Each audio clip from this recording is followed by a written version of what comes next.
தனுஷரோட most வெயிட்டிங்கில் இருக்கும் D56 படத்தை பற்றி லேட்டஸ்ட்டாக டைரக்டர் கொடுத்த அட்டகாசமான அப்டேட்டை பற்றி தான் இந்த வீடியோவில் நம்ம இன்னைக்கு பார்க்க போகிறோம். என்ன தனுஷர் ஃபேன்ஸ் உங்கள் எல்லாத்துக்கும் பேக் டு பேக்காக தனுஷ் அப்டேட்ஸ் வந்துகிட்டே இருக்குது அப்படின்னு தான் சொல்லணும். ரீசெண்டாக கூட இட்லி கடை ஃபர்ஸ்ட் சிங்கிள் வந்து வர 27 ரிலீஸ் ஆகுது அப்படின்னு ஒரு போஸ்டர் ஒன்று தனுஷர் வந்து ரிலீஸ் பண்ணியிருந்தாரு. ஸோ அதை தொடர்ந்து ரீசெண்டாக உங்களுக்காக D56 இருந்து ஒரு அப்டேட் ஒன்று படத்தோட டைரக்டரான மாரி செல்வராஜ் அவர்கள் வந்து ரீசெண்டாக ஒரு இன்டர்வியூவில் கொடுத்துருக்கிறாரு. ஸோ அவர் என்ன சொல்கிறாரு அப்படின்றத நீங்களே கொஞ்சம் கேளுங்களேன். நெக்ஸ்ட் வந்து நான் வந்து தனுஷாரோட நானும் தனுஷாரும் வந்து கர்ணன் அப்போ சைன் பண்ணோம்.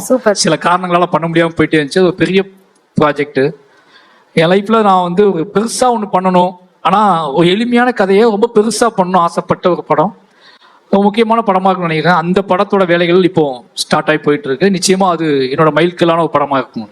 என்ன பஸ் கேட்டிங்களா? ஸோ படத்தோட ப்ரீ ப்ரொடக்ஷன் ஒர்க் வந்து ஆல்ரெடி ஸ்டார்ட் ஆகிடுச்சு.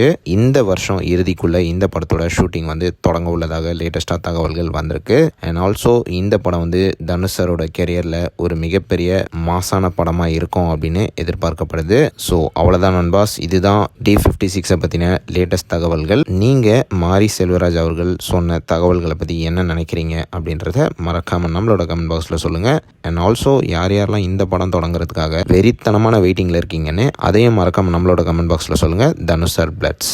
மேலும் பல காலிவுட் அப்டேட்ஸை தெரிந்து கொள்ள எங்கள் சேனலை சப்ஸ்கிரைப் பண்ணுங்கள். நன்றி.